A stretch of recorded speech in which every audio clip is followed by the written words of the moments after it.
the In Between Fantasy Football Podcast, Season 4. Let's go, baby.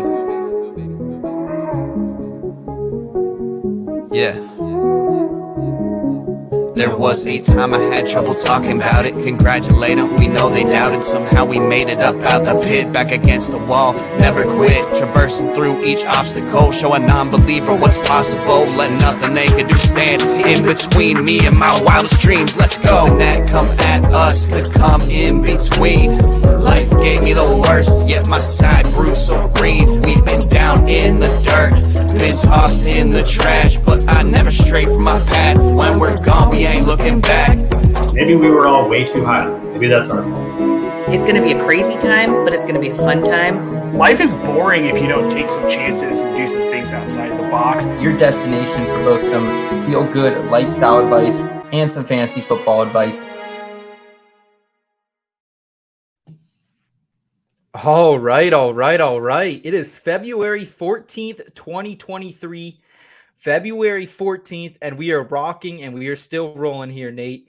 For the final time, the In Between Fantasy Football Podcast is back with you, breaking down the 2022 NFL season. Seth Woolcock, I'm present with you. I'm alive after an electric weekend of NFL football out there in the desert, and I'm joined by a man who just on this podcast alone has started beef with Scholastic, the book company, John Elway, calling him an asshole multiple times, and every European football player everywhere. Guys, give it up for the cynical Nathan Polvo. Nate, how are you doing after the big game, my friend? Look, dude, a spade is a spade. John Elway's an asshole. I know people who have met him in person, and Anyway, he did get us a Super Bowl, so I'm happy about that. It's going to snow tomorrow. I'm not happy about that. But what I am stoked about is we get to break down an awesome Super Bowl. It was a great game, and we have a lot to talk about heading into the offseason, and we have some really great tips for you guys to help make your fantasy leagues better as we get and kind of gear towards redraft season here over the next 6 months. I'm excited, man. It's a good show tonight. Yeah, absolutely. As Nate alluded to today on the show, we have a really good one planned for you guys. We're going to react to the big game, tell you the fantasy football implications that you should be walking away from Super Bowl number 57 with. And then we're going to, before we jump into the 2023 season next week, start our brand new season of the podcast, we want to give you some tips to improve those fantasy football leagues. We're going to round it out here as late February approaches with some Would You Rather, very topical for the occasion. Talk a little music, talk a little movies coming your guys' way. No Kyle Scott today on the show, no audio in the back end. So if we sound terrible, blame it on Kyle Scott. He's boots on the ground right now, Nate. Greensboro, North Carolina with his full-time job, Pitt Athletics. So no Kyle and no Scott today either. We gave him Valentine's Day off. His wife threw out her back. So I said, you got to do everything you can to be there, my friend. Bro, I've thrown out my back. It is no fun, and I get it. Scott could not be here tonight. That makes sense. It's the right thing to do. And as far as Kyle, I'm just jealous, dude. It sounds warm in Greensboro. Hey, it was warm out here in Pennsylvania as well. We were hitting about 60 here almost earlier today. We're going to be in the 70s almost later this week. So a little global warming coming, better later than never here in February out in Pennsylvania. We do have the IBT in the chat, IPT media family in the chat as well today, Nate. We got Toronto Dave sending us some love from up there in Canada. And then we got Steele saying back thrown out on Valentine's Day. Wonder what was going on there. Yeah, absolutely, man. I mean, to be fair, it's still an hour earlier than it is my time on the Pacific Coast, so it's only 6:42. I'm going to guess none of that action was in there, but you never know. Maybe he had a good lunch break. Hey, you never know, man. Working from home, you know how it goes here, Nate.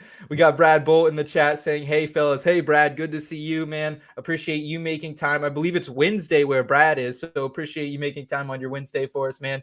Nate, let's go ahead and jump into things here. Talk a little Super Bowl with some front and center. Sometimes taking that first step out the door is the hardest thing to do. Give it a chance, you'll be begging for more. Save the spot just for you. We're all somewhere in between. How about you come to the place we can have some fun? Ain't gotta worry about knowing not what it means. Come and give me another, cause the night is young. At least I so thought. This just center. All right, front and center here, Nate. Let's break down the Super Bowl and let's talk service level before we jump into the fantasy implications. This was a game where Philly dominated time of possession, nearly 36 minutes to 24. They ran 19 more plays than the Chiefs. Jalen Hurts, game of his life. Any Jalen Hurt doubters out there, they can be put to bed after this one. Maybe his best game as a pro. 304 passing yards, 1 touchdown through the air, 3 tutties on the ground. Hope you hit that anytime TD score out there, and 15 for 70 as well. And Nate, this was one they dominated, yet the Chiefs still were able to come back, get their second victory with Patrick Mahomes in the big game. Fumble recovery for a touchdown. Rookie stepped up. Big punt return from a guy, Kadarius Toney, and a ticky-tacky penalty kind of ended all. So something that if you watch football and have watched football for most of your life, what is the one thing that you always talk about? Penalties. Penalties and turnovers can kill you. What were the 2 things that killed Philly? A turnover and a penalty. Those were the 2 things that put a nail in this team's coffin. And we can debate the validity of that penalty. My issue with it is they hadn't called it all game, and to call it Yes, agreed. at the end of the game seemed kind of horseshit to me as a fan. But they called it, and it is what it is. There were a lot of things Philly could have done, like Jalen Hurts not fumbling the ball. But then we saw today there was a face mask on that play against Jalen Hurts that they didn't call. It was a great game. It was a phenomenal game. Patrick Mahomes, not only did he come into the game with a high ankle sprain, but then he re-injured it right before the half. Yeah. And he got 40 minutes off, which I think was a huge key to him being able to come back into this game and to be as effective as he was.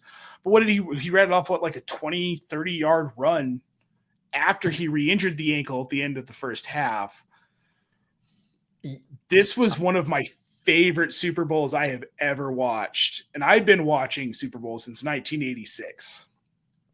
Because of – go for it. Go ahead. I mean, so much to unpack. Like so much to unpack there that you're saying. Absolutely, he toughed it out, Patrick Mahomes. They definitely gave him a shot of Toradol or some painkillers, because even at the press conference interview right at the end there, he looked a little out of it personally. I don't know if he took a big hit or what it was, but overall, I think as fans, sometimes we get exhausted with the Chiefs right now, just like we did the Patriots back in the day. And maybe that's some of what we're feeling here, Nate, is they're getting these calls that go their way at the end. No face mask on Jalen Hurts. Obviously, the one Miles Sanders fumble for a touchdown did get called back, luckily, in the Eagles' favor. But yeah, I mean, this is the thing with playing Patrick Mahomes. It's just like Brady back in the day. You have to be perfect. You have to be perfect all the way around. Philly played one of the best Super Bowls I've ever seen a team lose. So you hate to see that for their fans. But I just love this game, Nate. And I mean, everything was so funny, from the turf father and, the sod father, and how the field was an absolute mess. NFL needs to get that figured out. But it was crazy. It was absolutely crazy, Nate. Well, honestly, in this game, there wasn't a moment where I was like, well, I'm bored.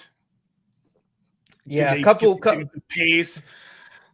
There were some slight lulls in action, but for the most part, this was a game where you hung on every moment and every second until there were 8 seconds left. And you're like, well, I know there's only 8 seconds left, but what's Jalen Hurts going to do when he gets the ball back? There has to be, and then obviously the whimper of the Hail Mary that happened. But it was a phenomenal game. Lost his footing again on the Hail Mary, but I mean, maybe he could have taken a little bit of a smaller stance there, but it is what it is. We have Dave in the chat saying that run was bananas. Absolutely, Dave. And then Albert back in the chat. Good evening, IBT. Good evening to you, Albert. We appreciate you tuning in tonight, our friend. Yeah, Nate, it really was just an overall fun game. What do you think of the halftime performance? Obviously a little provocative if you had kids around, but I think we were all reminded, Rihanna has some bangers, absolute effing bangers. She does.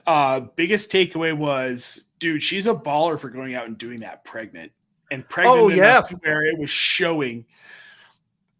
It was good as far as Super Bowl halftime shows go. It was good, But the fact that she did all of that while she was pregnant, like, dude, that's baller. Because she was uncomfortable the whole time she was out on that stage. She felt awful. She didn't want to be there. Flying up and down with Exactly. all the movement. Yeah. I was expecting to see maybe Jay-Z, maybe see Drake.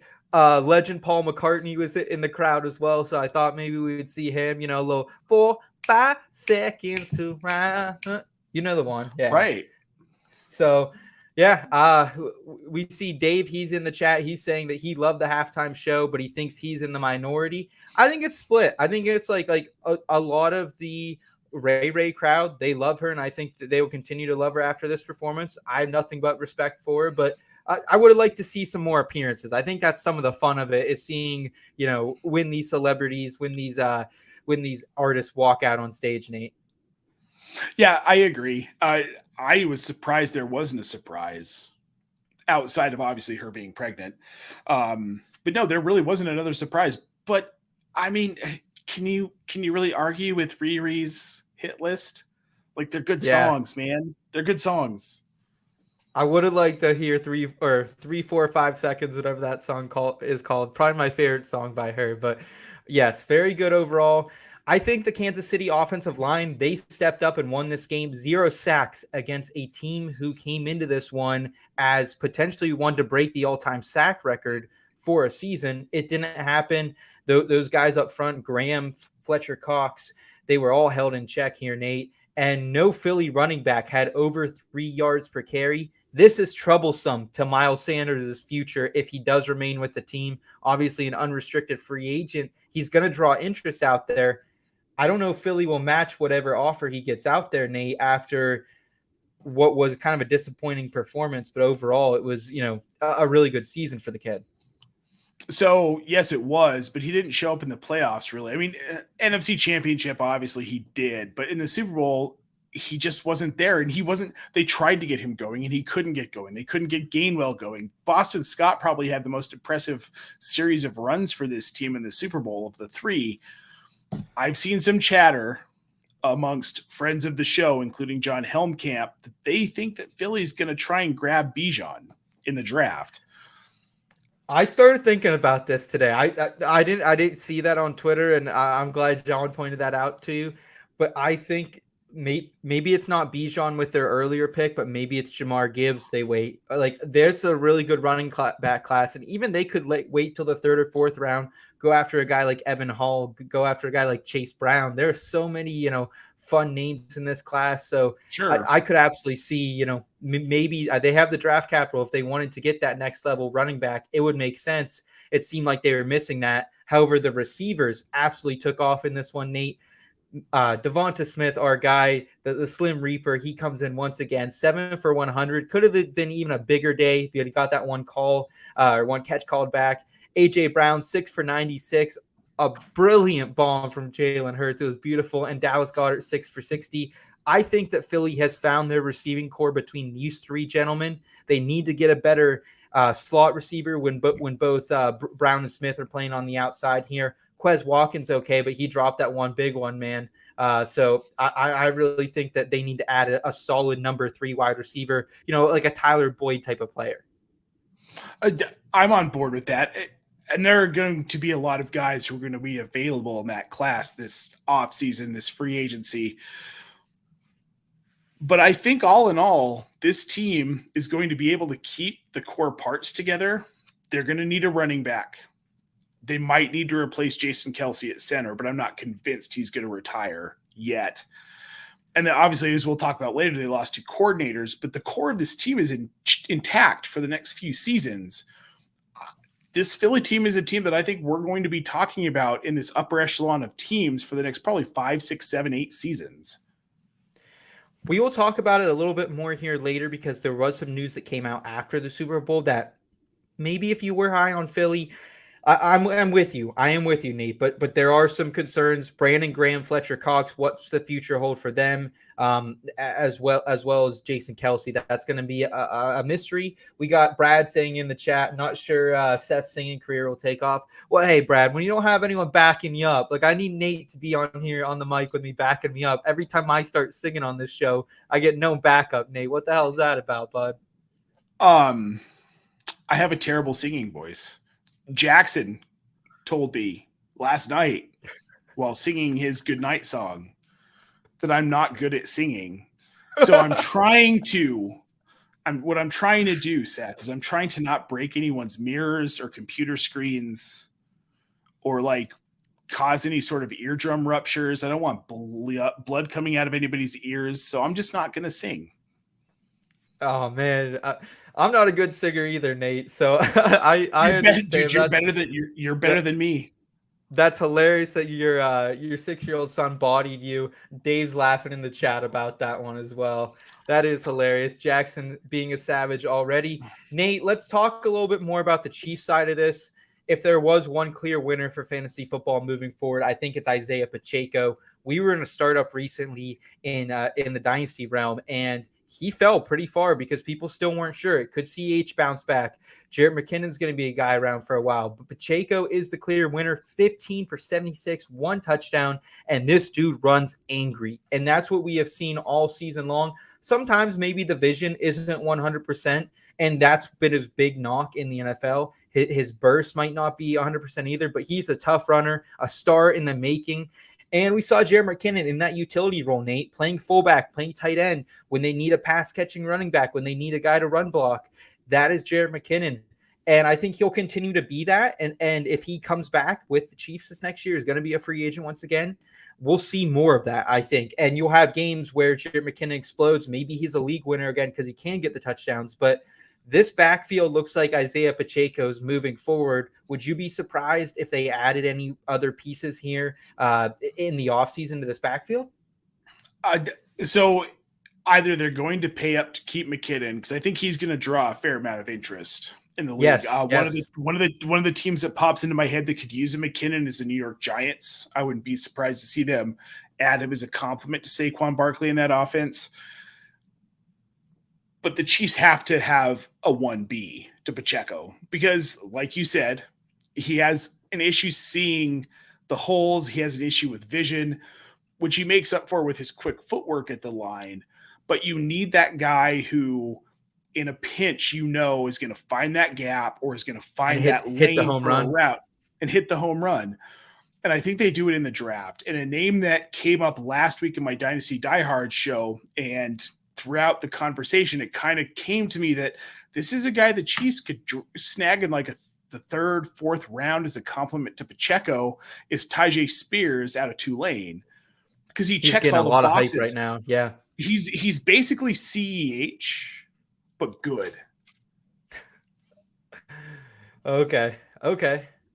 Yeah, I can. I honestly, like, is this the end for CEH though, Nate? Like, no, he was healthy and inactive. He was healthy, but for the first time really since October. So that doesn't maybe that comes into play. Bowl.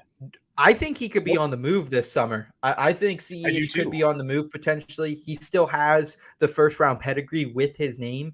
So maybe they're going to try to capitalize on that. But Nate is saying stay in check with Pacheco. Don't get too crazy about him because he does think some competition will be added here, and McKinnon might return as well. For me, it's hard to trust any of these wide receivers as well moving forward, Nate. Juju Smith, 7 for 53. Most of that came on that one big drive for Juju, though. And then, of course, we have Sky Moore, 1 catch for him. Tony, 1 catch. Justin Watson, 1 catch. Tony had the big game overall. He had the touchdown. He had the big punt return. Looked really good in this. Sky Moore looked dynamic at times as well. He was playing in the backfield a little bit. Is there any hope that you have looking at this sheet right now? Like, it seems like we just have 4 or 5 guys who put MVS in this conversation and, pick one. MVS, no. Dude, he was huge AFC Championship. That's what I mean. It's so hard to pick these guys. Sure. Like, will you be drafting any come August if these are the 4 guys, if Juju does get re-signed? No. I have no interest. But I think Kansas City brings in a bigger name. I think they go after one of these guys that's being floated as like a trade candidate. Some of these Keenan guys Allen's on the block right now. DeAndre Hopkins on there right now. And let's keep in mind. I can't see San Diego good Lord. I can't see the Chargers trading Keenan Allen to a division rival. Plain and simple. Yeah, it's true. Oh, yeah, that's true. I didn't even think about that. Yeah. So really good point there. We'll see what happens. Like, I would be interested in maybe taking the shot on Tony in late rounds, but he'll get overhyped because this game, we 100% know he'll get overhyped. Sky Moore, he might be someone I take a shot on next year late in drafts. But outside of that, I'm definitely going to avoid some of these hype trains that are going to continue to build throughout the offseason if there is no competition in Kansas City, which you and I both expect to, whether it is one of these guys off free agency, through a trade, or also just through the draft. A lot of good young wide receivers coming in the NFL once again. And Nate, final thought here. Is this the end of Eric Bieniemy in Kansas City? It sounds like he wants to go elsewhere. However, Baltimore, we're going to talk about that here in just a second. They already made a hire. Washington's looking around. Do you really do that if you're Eric Bieniemy? Like, I know you want to be a head coach, but do you just take like a B-level coordinator job? No, because he is the future of Kansas City. I truly believe that he's been told, like, if you can hang on until Andy Reid retires, we'll hand you the keys. But if you find something better, by all means, do it. And for Eric Bieniemy, the best thing he can do is find a head coaching job. You don't move laterally at the position he's at. He's one of the best offensive. He wants to, though. He's dipping his feet in. I hope Eric Bieniemy does whatever's best for him. Look, I grew up watching Eric Bieniemy at CU. He was a phenomenal running back. He was one of my favorite running backs when I was a kid. I want him to find a good job that's not in Kansas City, but I think he's the next head coach in Kansas City. I can't see him leaving. I've just been following the crumbs out there, and it leads me to him taking one of these jobs. But I guess we'll see how it turns out here. Some other coaching news as well, Nate. We do have Shane Steichen signing with the Colts, and then Jonathan Gannon signing with the Cardinals, both the offensive and defensive coordinators of the Philadelphia Eagles. No doubt about it. They're moving on here, Nate. First of all, let's talk about Philly a little more extensively. This does, like, I've been plugging into a little bit of Philly sports radio. I just like to hear reactions. And a lot of people from Philly, like, they're hitting the alarm button. Both coordinators are gone. Graham, Cox, Kelsey, what's happening with those guys?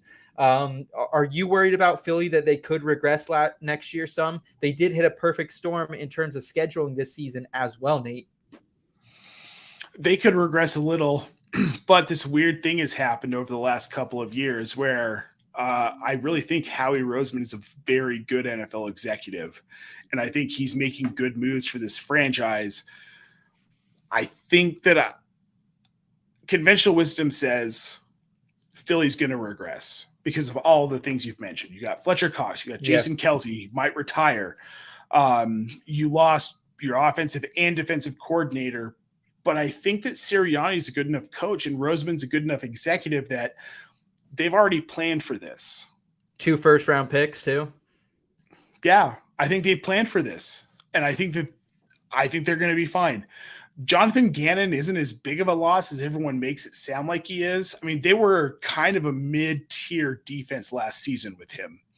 They made some moves in the offseason. They upgraded personnel. They got better, and they were very good. But they couldn't stop Patrick Mahomes in the Super Bowl, which who can? But this is a time where they move to a better defensive coordinator. Now they've got the recognition. They got to a Super Bowl. They can bring in a bigger name. Their names are Rex Ryan's apparently out there looking for a defensive coordinator position. The Broncos have interviewed him a couple of times. They have the firepower to go after a bigger name and a better coordinator on both sides. The Steichen one hurts a little bit more because he's been calling plays since week 5 of 2021, Nate. So he's been calling plays for a year and a half there. But then I've heard a lot of confidence within the organization and their quarterback's coach, Brian Johnson, who is expected to be elevated to the offensive coordinator position. He's been working with Hurts for 2+ seasons. He has helped Hurts get to who Jalen Hurts is today. Probably not a bad move to get him in as the offensive coordinator, someone that Hurts is familiar with. They can continue to tailor that offense around Hurts. I'm not worried. Philly's going to be a top tier team in the NFC this season and next season and the season after. they have the parts, the pieces, and the smarts within the organization to keep this rolling for at least another 4 or 5 seasons. Okay. I like that you're kind of calming me down, simmering me down a little bit, because I was kind of hitting the panic button a little bit. Maybe that's just the Philly Johns getting my head out here in Pennsylvania, but I appreciate that, Nate. I will say I do love this hire for the Colts. And as I mentioned, Steichen's been calling plays for a while in Philadelphia, which you'd love to see. And this is the most expensive offensive line he's going to in Indianapolis in the NFL. So if they can turn it around, the play was awful. They got the offensive line coach out of there. I'm pretty sure he just took a gig with the Texans. And I loved like what Steichen said in his interview. The one clip I caught was he thanked every single Philadelphia offensive player one by one, named them off in his press conference, was tearing up while doing it, thanking and saying, it's all about the players. It's all about the players. And that just screams like, you're a guy. You're a guy. You know, will it work? We can't say that, but same thing I felt with like Dan Campbell coming in. I'm like, that's a guy who respects his players, know what they're about. And the odds jump, Nate, from plus 25,000 for the Colts to win the Super Bowl next year to plus 20,000. So it did jump some. This is a team bottom 6 in offensive yards, bottom 3 in points per game. I think he can turn it around. He's got to get the quarterback right at the top of the draft, though. Well, yeah, they can't go after Derek Carr. They can't sign one of these free agent quarterbacks that's floating around. Marcus Mariota, maybe Mitch Trubisky if he's out there. Been there, that's done not that. Been there, done that. I think Steichen is smart enough to not do that. I'm excited about Indy's future. Now, I don't think that 2023 is a season where we're going to see much change. It's going to take a couple of years, but this is a team that's going to be markedly better if Jim Irsay doesn't get in the way. We got Brad in the chat saying, imagine how good Colts fans feel when they notice Jeff Saturday isn't coaching anymore. Hey, I think Jeff honestly could still be a good coach in this league. I'm not going to write him off entirely yet, Brad. I loved his goodbye to the Colts as well. I don't know if you saw that, Nate, but it looked like he was out on a river or a lake. And that's so I'm like, all right, I love that. Like anytime you get out in nature, take a little video, Tom Brady style. I like to see it. So I'm excited for the Colts. I hope they can add some other offensive pieces in this draft. I like a lot of guys like Jelani Woods, who I'm stashing. I'm stashing my Jelani Woods. I'm calling it now, Nate. I love Jelani Woods. Anyone else you think on this Colts offense that we're not talking about? Obviously, we know JT. We know Michael Pittman Jr. Alec Pierce is a guy. We got Paris Campbell as a free agent. Ashton Dulin as a free agent. So maybe they bring back one of those guys. Maybe they hit the well back again at the NFL draft this season, Nate. Well, I feel like Indy's a team that's in complete rebuild mode at this point, and they know they have to be. Jim Irsay thinks they're going to keep winning and winning and winning because he's delusional. But the people he's hired know what this team is. And this is a team that doesn't have a chance of competing in 2023. Even in a really bad division, they don't have a shot because Tennessee's going to do more than they're going to do to get to a point of being able to win games. I know it's ugly. I think they could turn it around, man. I really do. They can, but it's not going to be 2023. Like, would I love that for my Michael Pittman shares and my Jonathan Taylor shares? Yes, I would. And I think Jonathan Taylor's still fantasy relevant. This is a team they're a ways off from being competitive in the actual NFL.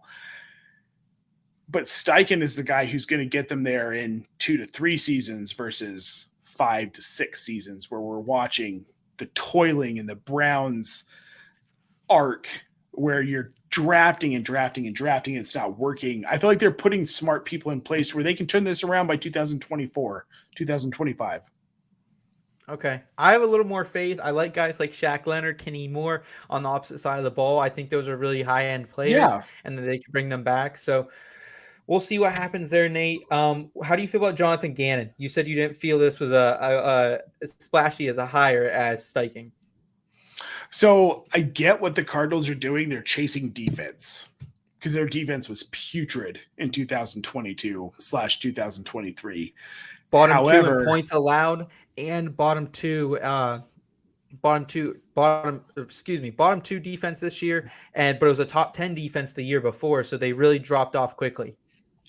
Here's the problem is that the franchise is looking at this like it was a coaching problem when it's a personnel problem, because this is an aging defense. They have to get younger, and they have to commit to doing that through the draft. They have a pretty young offense, a pretty solid offense. Trey McBride, Rondale Moore, which we'll talk about later. They've got Kyler Murray. They've got a new coach who's more defensive minded. The offense will kind of run itself once they find a good coordinator. But I'm concerned about the defense's ability to do much, because personnel-wise, unless they're willing to really buy into it, they have to – personnel-wise, they have to improve this defense. They lost J.J. Watt to retirement. You've got a whole host of guys who are well over their prime. They played phenomenal in 2022. You saw, or 2021, you saw their age in 2022. And if they don't address that, it's going to be about the same team that we've seen. I really like a couple of their pieces. They have Justin Simmons there. They have two great safeties, Budda Baker being the headliner there.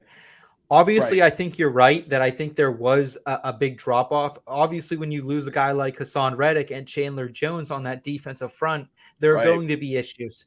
So I think that he could have a little bit of a splat. It could be a little bit splashier of a hire than we're giving it credit for. The only way it's going to happen, though, is they have to continue to rebuild this defense. They're in prime position to do it. They have some good draft picks coming into this thing, some really good defensive talent early on here in the draft and out there on free agency as well. They're going to have to get creative on the books as always, but here we got Brad in the chat. He said, can you name 5 defensive players on the Arizona defense beside they got Simmons in the back. Jordan Hicks, I believe Jordan Hicks might not be there anymore. That might be it, honestly. Not like you're 100% right in a way, Brad. Yeah. Like they absolutely do need youth on the defensive side. Last coach that we want to bring up here, though, Nate, is Todd Monken going to the Ravens. This is where we thought Bieniemy maybe could go if he was going to jump ship. It kind of made sense going to Jim Harbaugh, get on the offensive side of the ball with Lamar Jackson.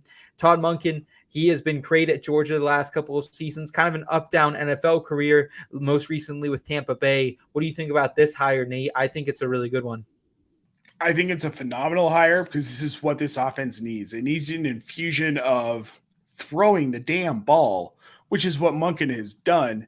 When he was in Tampa Bay in 2018 as the offensive coordinator, the team set single-season records in total yards, passing yards, and touchdown passes. And that was a split quarterback room between Jameis Winston and our boy Fitzmagic. He got the most out of a guy who was young and learning to adapt to the NFL and an aging veteran with a limited skill set, which we know that was Ryan Patrick his whole career. This is going to be really good because he's got an athletic, electric quarterback. They can bring in some receivers. They've got Rashad Bateman already. They've got a solid running game. We're going to see a completely different Ravens offense in 2023. I think maybe that makes Mark Andrews. Maybe he can creep up into that tier with Travis Kelce, who's all by himself right now. If we see this offensive explosion we're expecting with Monken now. Yeah, I think bottom line here for me is they need some damn wide receivers out there. Like I think Rashad Bateman's a solid wide receiver. I loved him at Minnesota. Him and Tyler Johnson when they were together, that was like my dynamic duo. And I'm a Penn State fan and I liked watching those guys. But now like Rashad Bateman in the NFL is an above average wide receiver. I don't think he's a number 1 wide receiver. He's a number 2 wide receiver at best. Sure. Borderline, I think maybe number 3 guy on some teams. They need to find some wide receivers. This is the draft to do it. We got Jackson Smith and the Jigba. He's falling in boards a little bit. Quentin Johnson as well. Zay Flowers. This is a really fun class. Jordan Addison out of USC as well. So, like, if they can get one of these top 4 or 5 wide receivers, this could be fun. And I would be really excited for the Ravens. As it looks right now, like this free agency for wide receivers, it's okay, but it's kind of sucks. There's no top end guys out there. Like the top names on the board are like DJ Chark, Juju Smith-Schuster. It's very average guys at best. So I think they have to build through the draft if they want that wide receiver position. Is there anyone that sticks out to you in free agency or in the draft right now, Nate, that you think's a good fit? Because I think it's Smith and Jigba. That's the guy that I think they 100% need to go out and get. Oh, it's Smith and Jigba. If they can get him in the draft. I've seen him falling, but then I've seen some mocks where he's rising. So This is the fun time of year. Nobody knows what the hell's going to happen, and we all get to project our thoughts, ideas, feelings on it. It's all out there for us to discuss. I would love to see them get him. I'd love to see them get Quentin Johnson. But he's not going to last. There's no way Baltimore gets him.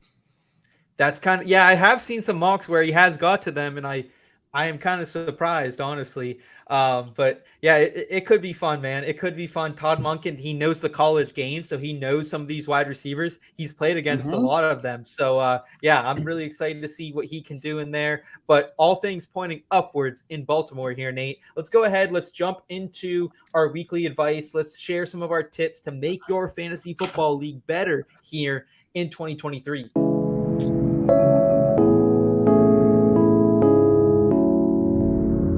Weekly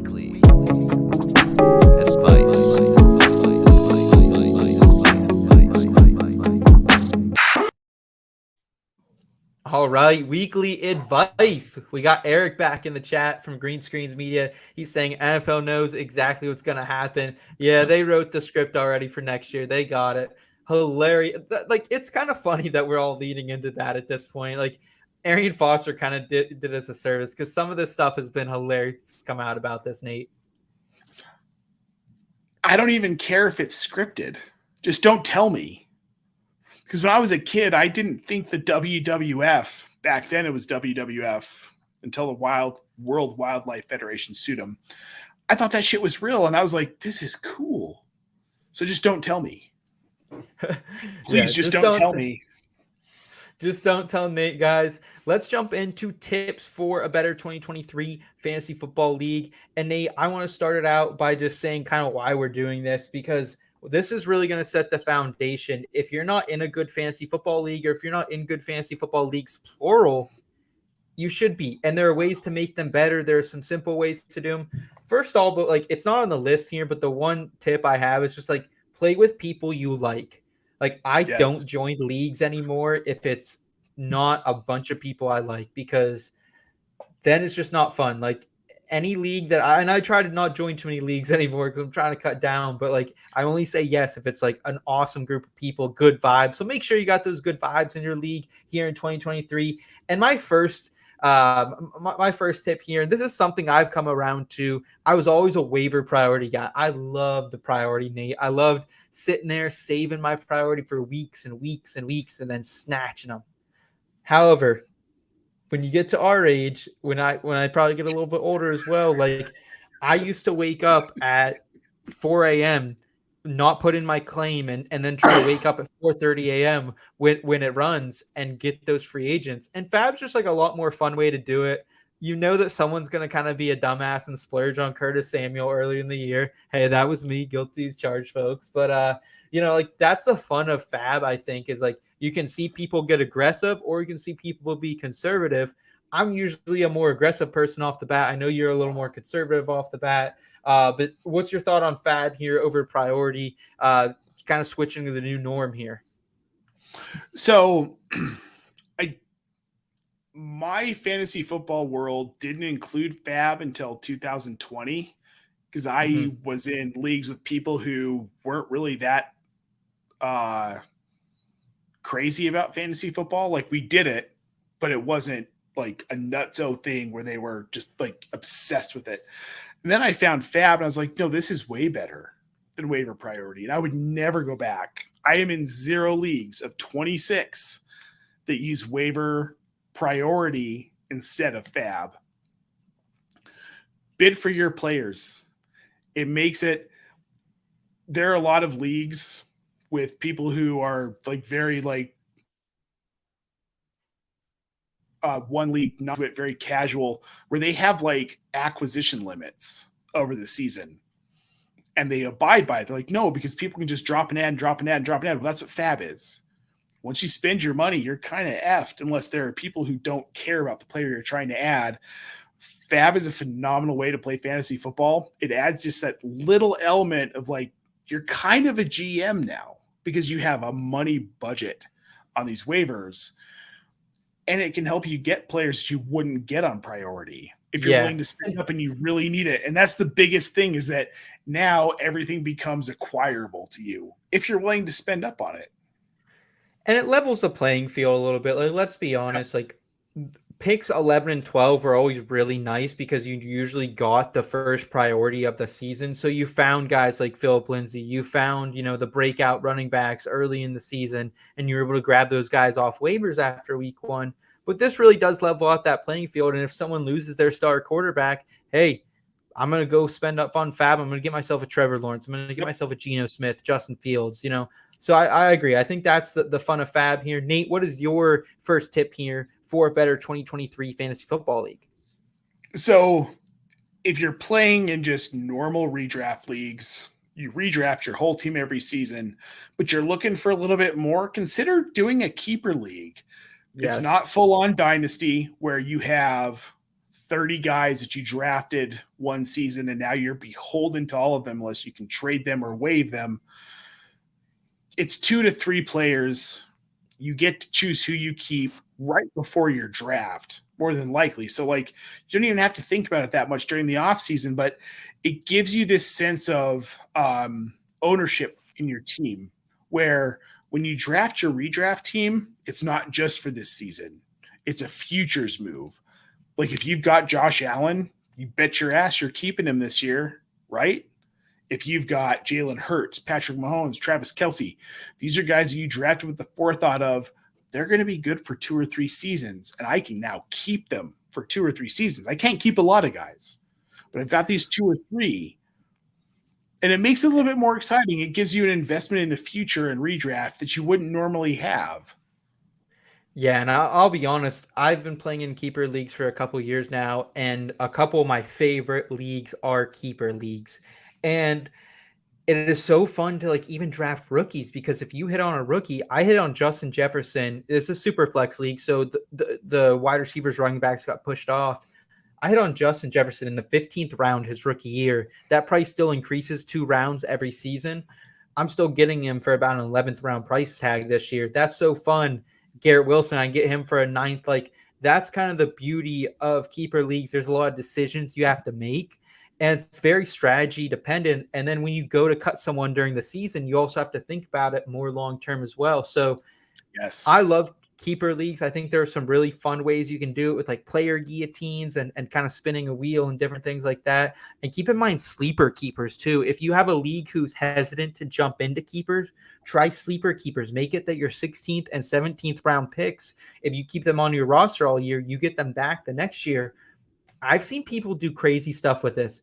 The one year I saw somebody take Julian Edelman when Julian Edelman was going to miss that whole season. I saw somebody last year take Cam Akers, and they sat on Cam Akers when he had his Achilles injury, got him back this year for a very cheap price. I sat on Calvin Ridley all last year in one of my sleeper keepers leagues, Nate. So I go in and I get to keep him for a 16th or 17th round pick. I did have to use my IR spot all season for Calvin Ridley, but it's fun. It was a strategy pool, so we'll see what happens, Well, if Calvin really gets instated, what is he going as? He's going as a 4th or 5th, probably 4th or 5th, maybe 6th round wide receiver.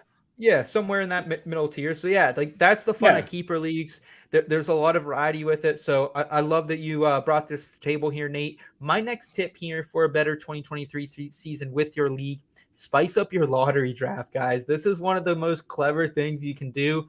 I was talking to someone on Twitter. They were asking me if Pacheco hit his rushing line because they had done something with prop bets, and that was how they went into their lottery. My friends and me, for a lot of our leagues, we do a random wheel and a bingo wheel, and we do that, and that's a lot of fun. But there's so much you could do. You could bet on a NASCAR race. You could bet on a horse race. You could send your little kids, running down the street and see who wins first. There's so much fun you could have with this.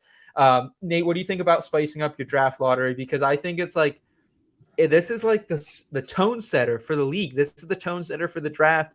This is where you get together, have a couple beers, whether it's a game of darts, game of billiards, whatever it is, have a blast doing it. No, I love this. I wish that our home league could do this. We all started here, and we all live all over the country now. We've all moved over the last 14, 15 years. But man, that would be a blast to be able to do that. Like the dart competition is the one that got me, because I pretend like I'm good at darts, even though I'm like barely mediocre at darts.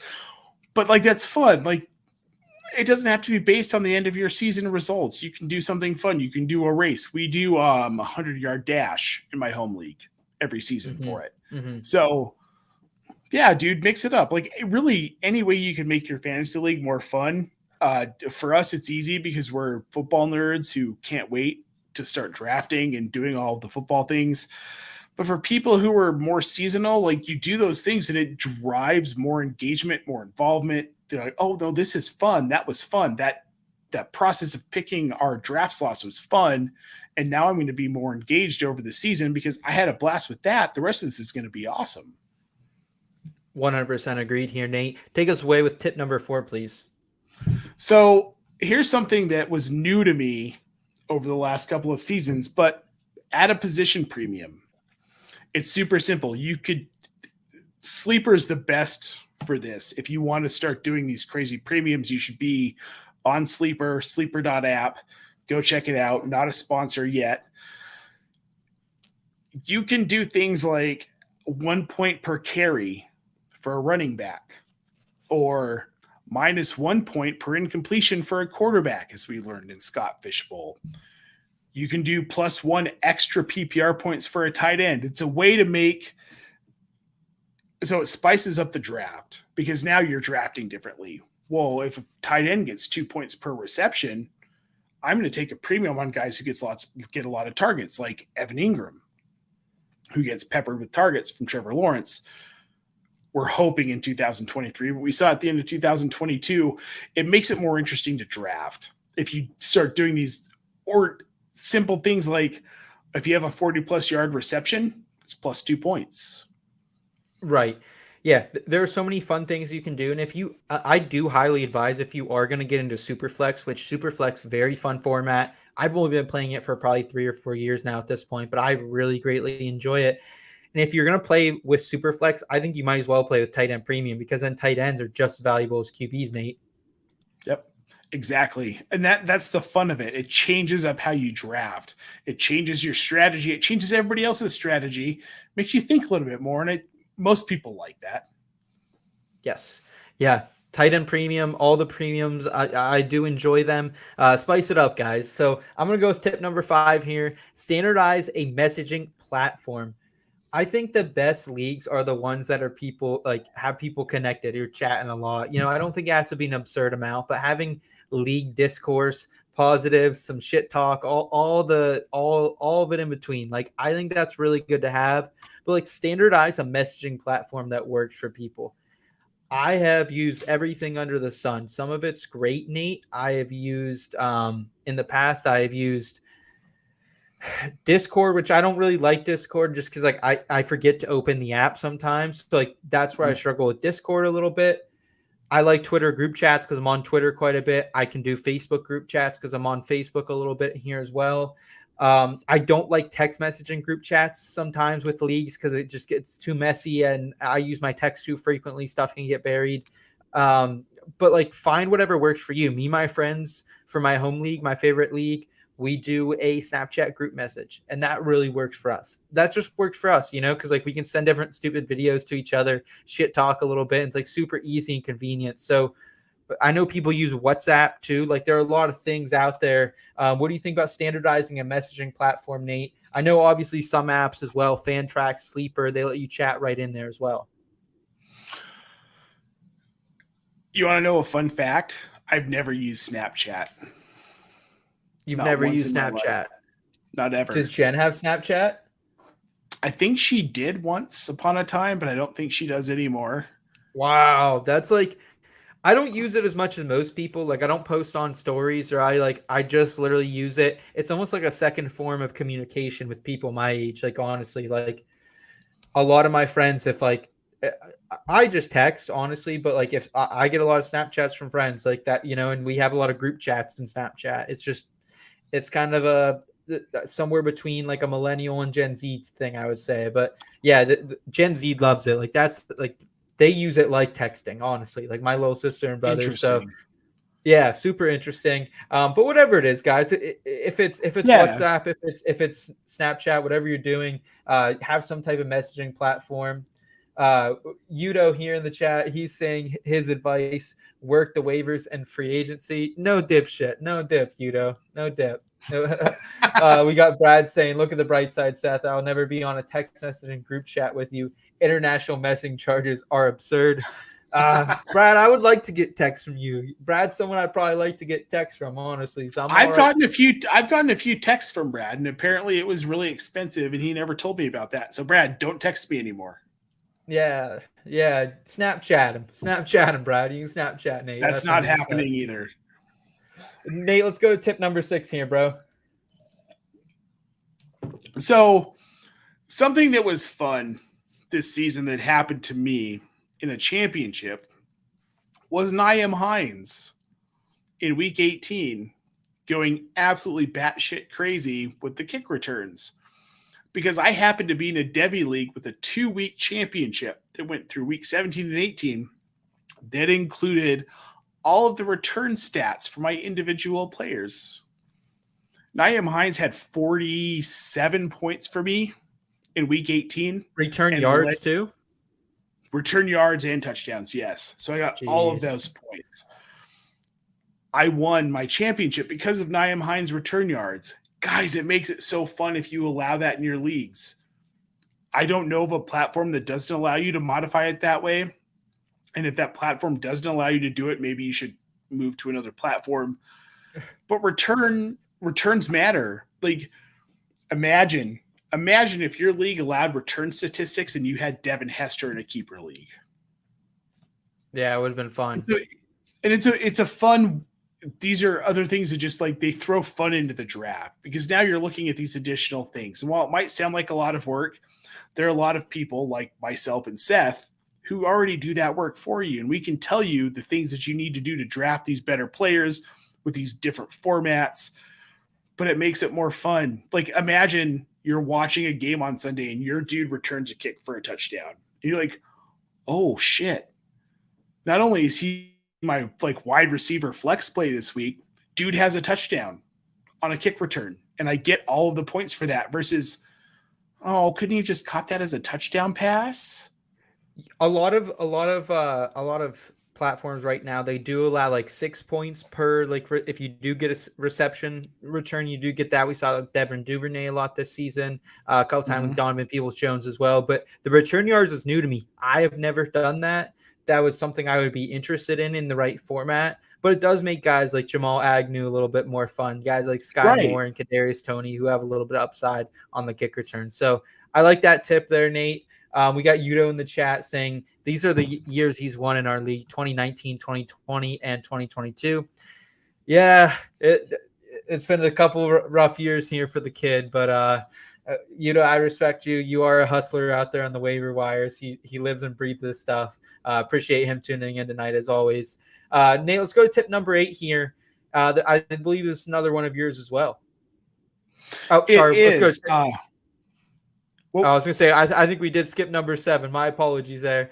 This is one of mine here. It's add another flex or wide receiver 3. This is something, again, I've been in this home league for years and years, and it's been a strictly 2 RB, 2 wide receiver, and a 1 flex league. And recently we upped it to get to that next level, and we put another flex in it. I want another wide receiver, but I got outvoted to another flex. But, dude, it made it so much more fun when we did that. I think 2 years ago, I think we made that change.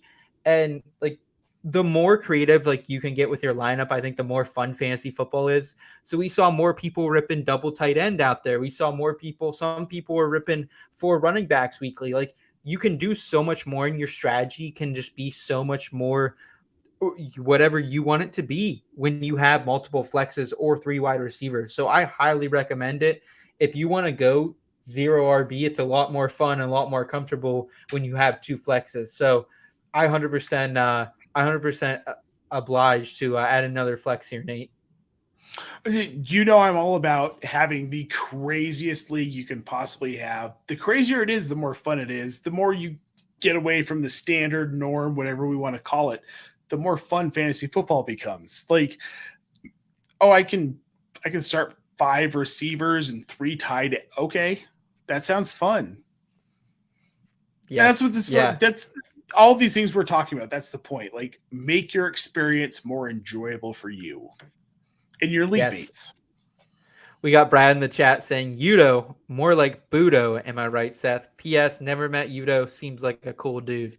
Yeah, I'd argue that second point there, Brad. But yeah, Yudo is a good one. The fantasy footballers here.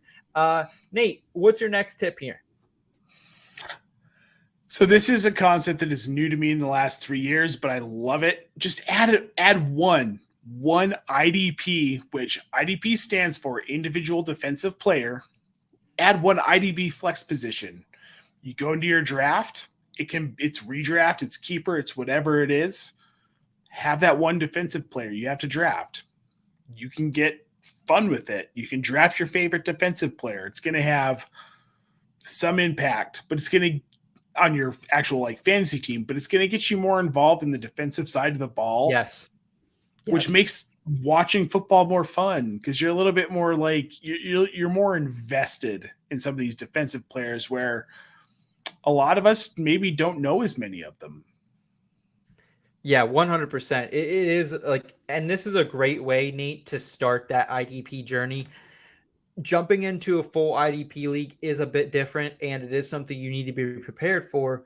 But the IDP flex, I've known people who've done this like pretty much since they started their fantasy journey, is ripping out an IDP flex, and it is fun because you get to watch. A lot of times it's the big stars, the sack leaders, the interception leaders, the Trayvon Diggs of the world, the TJ mother effing Watts of the world. So like it's fun to root for those guys, and when you see a sack out there, you can hop on it. It's fun, man. So yeah, I really like this one, Nate. I'm gonna round us out here with number 9.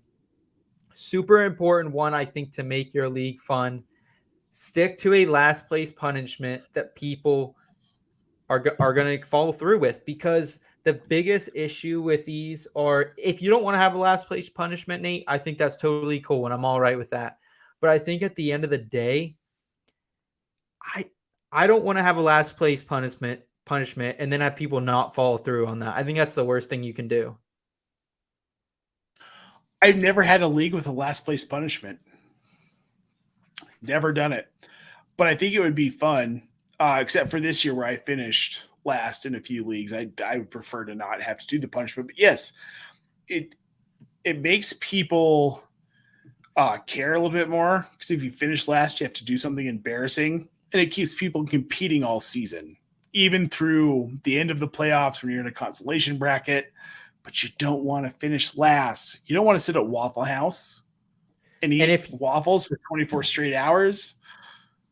And whatever that punishment is, just like do it, man. Because I've been in some leagues, and I'm not going to name names, but I know people who they'll like dispute that they didn't get last or something. You know what I mean? Like we have a dispute in some of my leagues. Like, oh, I never got last. I'm like, dude, I could. You know what I mean? Like, if you get last, do the punishment. Because if you signing up for the league, you paying your dues, is saying, hey, I'm accepting this. I'm accepting whatever comes of this last place punishment. So, Nate, these are our 9 tips for a better 2023 fantasy football league.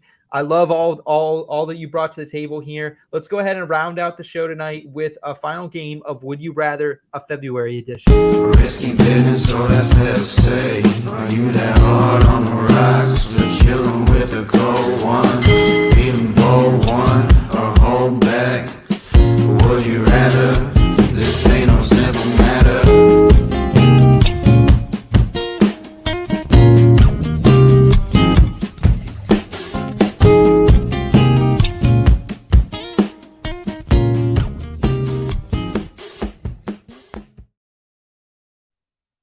All right. Would you rather here, Nate? We're going to be asking fantasy football and lifestyle related questions here to round out the show. First question of the night. Would you rather roster Sky Moore or Rondale Moore in Dynasty? We talked a little bit about Sky Moore, kind of a down season for him, coming in as a very impressive second-round rookie, only 43 fantasy points on the season for him, had his biggest game arguably in the Super Bowl, or at least one of his first touchdowns as a pro, wide receiver 122 as a rookie. So very poor season for Sky Moore. However, Rondale Moore hasn't been that great. Best finish for him ever, wide receiver 67, so still substantially better than Sky. However, he just underwent surgery for both sides of his groin and a pinky finger. Who do you want? Battle the Moors. Sky Moore is the more physically talented wide receiver, in my opinion, after scouting both. I like Rondale Moore. I don't like the situation for Rondale Moore.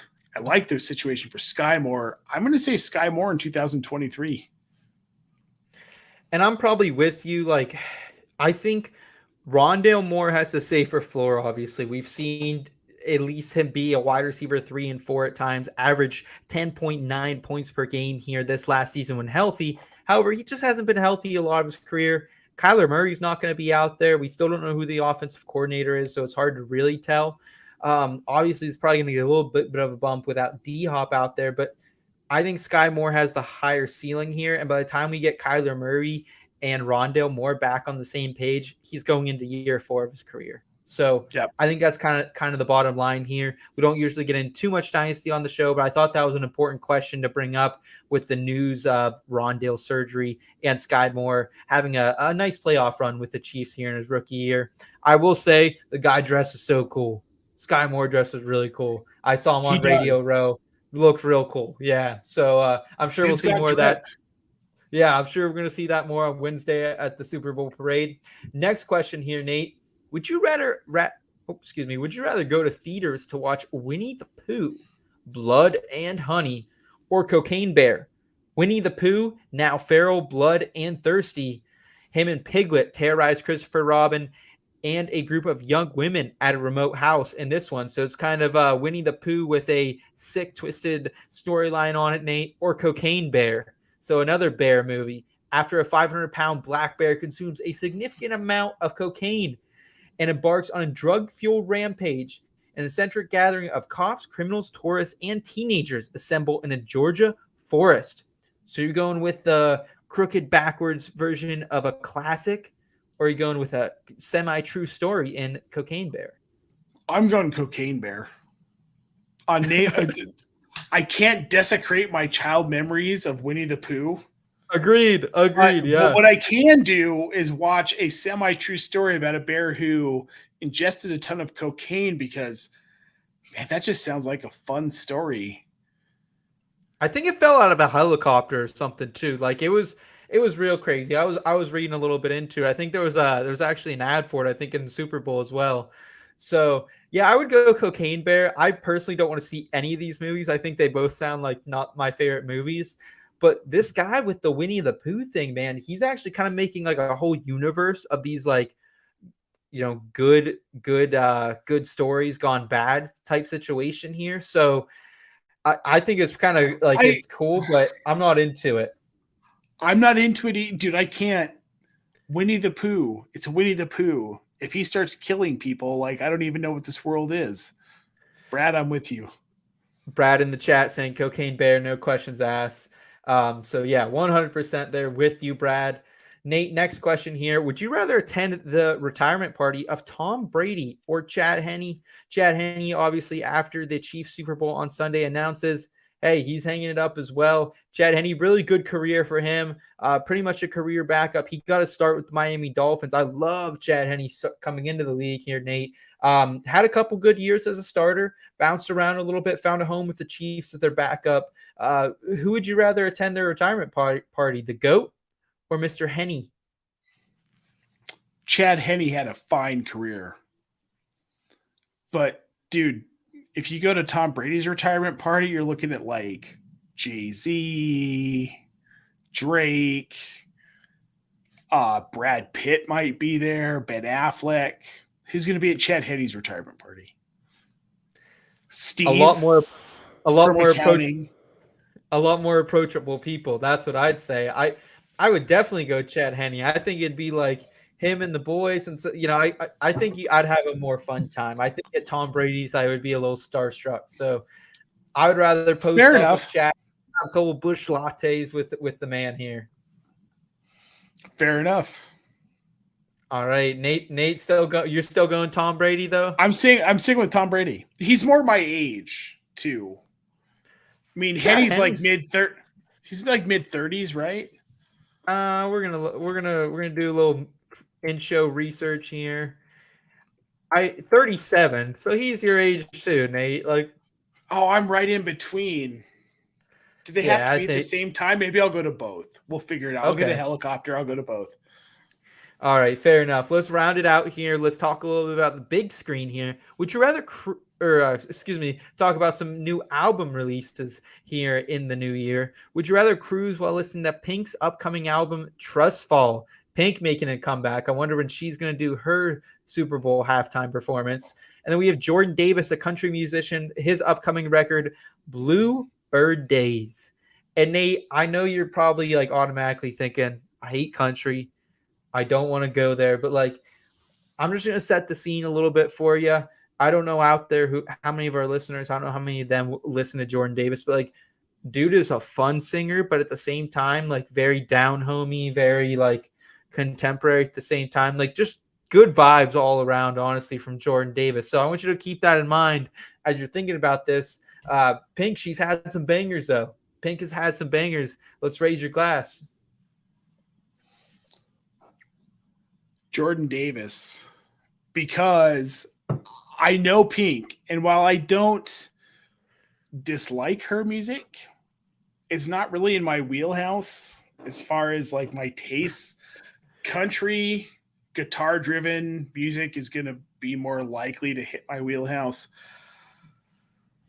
Can we call it a tie? I'll listen to them both. I'm sure that my road trip's going to be plenty long enough. I can listen to both albums. We'll see which one I like the most. Brad, I'll cruise in silence. Yeah, that's great stuff there. I'll say, man, both these albums come out on Friday. So if you're listening to this week, chances are they're not out yet, but they will be very soon. I think give them both a try, honestly. Like Pink's pretty reflective nowadays. She's got a child, so her music's a little bit different. I enjoy both these artists a lot, so I'm excited to see what they can do. But a lot of good music coming our way in 2023 that we're going to chat about on the next season of the show, Nate. Can't thank you for being here. Can't thank Brad, everyone else in the chat for being here as well. It was a really fun 2022 season. And next time we're back here, we're going to chat about the 2023 season, which should be even more lit than 2022. Guys, until then, have a great rest of your week. Be safe out there. Enjoy the rest of your Valentine's days with your significant others.